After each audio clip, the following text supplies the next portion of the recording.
Hello and welcome to the film room from across the pond in our Euroleague edition. No matter what your affiliation is with the Euroleague, they play some great basketball, and we're going to break down specifically their ball screen spacing and reads because their ability to break down defenses and their chemistry with each other might be some of the best in the world. Now, at a base level, the reason why you set ball screens is you're trying to get two people to the ball. As soon as you do that, if you can get the ball out to your big who's rolling, you're going to have an advantage. But the thing that you have to always do is read what's called the tag man. So as this guy comes into tag, the response is to throw it to his man.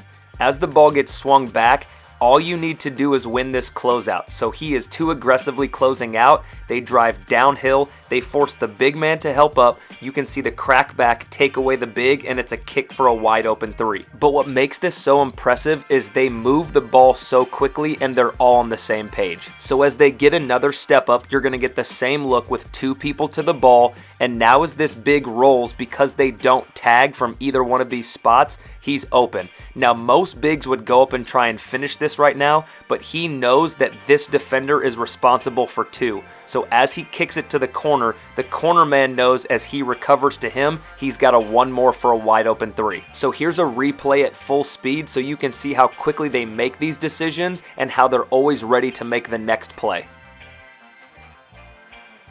The other way that they expose defenses in pick and roll is by taking advantage of what I call the passing triangle.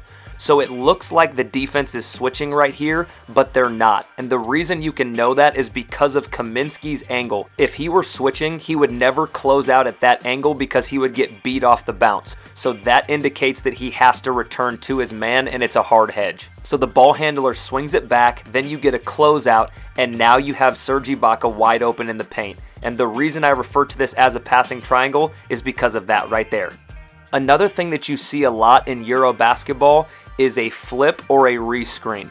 So as this ball screen gets set as a step up, it looks like he's going to send him to the sideline, and then he flips it into a simple or a get ball screen to send him to the middle.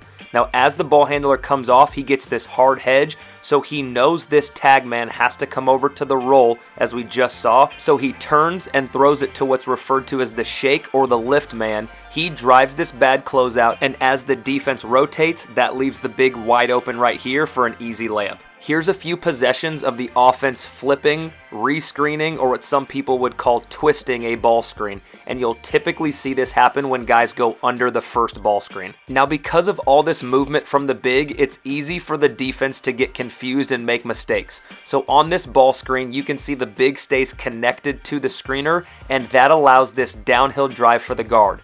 Now most guys in this situation are only going to see the rim and try and score it, but he notices this big coming over to help, and instead of challenging the taller defender, he kicks it back to the big man, eliminates his blocking potential, and they get an easy bucket. And right before that possession, what happened on a similar ball screen is the guard tried to get underneath, and the big was low showing and not helping, and so the guard did what I would refer to as loading the gun and knocked this three down, which is probably why he was able to turn the corner right after that. And just to show you another example of the high IQ at this level, in this simple middle ball screen where Frank Kaminsky is going to pick and pop, notice this wing right here. He's going to cut to the dunker or the room, and it doesn't seem like it's that significant, but when Kaminsky picks and pops, there is nobody left to stunt, and the reason why is because of that cut. It's literally a chess match every possession in these ball screens. Now when defenses switch their coverage, as you can see here, and they drop, the ball handler knows his man is staying with him, so he's going to drag this dribble out as long as possible. They stay with him, and so he dumps it off to the big. And something you'll see in this league that you don't see in America a lot is when they do come off of ball screens against drop coverage, they will throw it back to the pop man and then do what's called chasing it and go into a handoff, and that forces the defense to guard back-to-back ball screens, which is really difficult to do. So I want to finish by showing you a couple plays that are really good quick hitters to get an open shot. I would refer to this action as Horn's flare. So your shooter's going to set a step-up ball screen, then he's going to receive a flare screen, and he's either going to get an open shot here or probably get a bad closeout and be able to make a play off that. This other simple action is what we in America refer to as Spain, so I'm curious what you call it in Europe. It's a 3-person action where your big is going to set a middle ball screen and roll to the rim.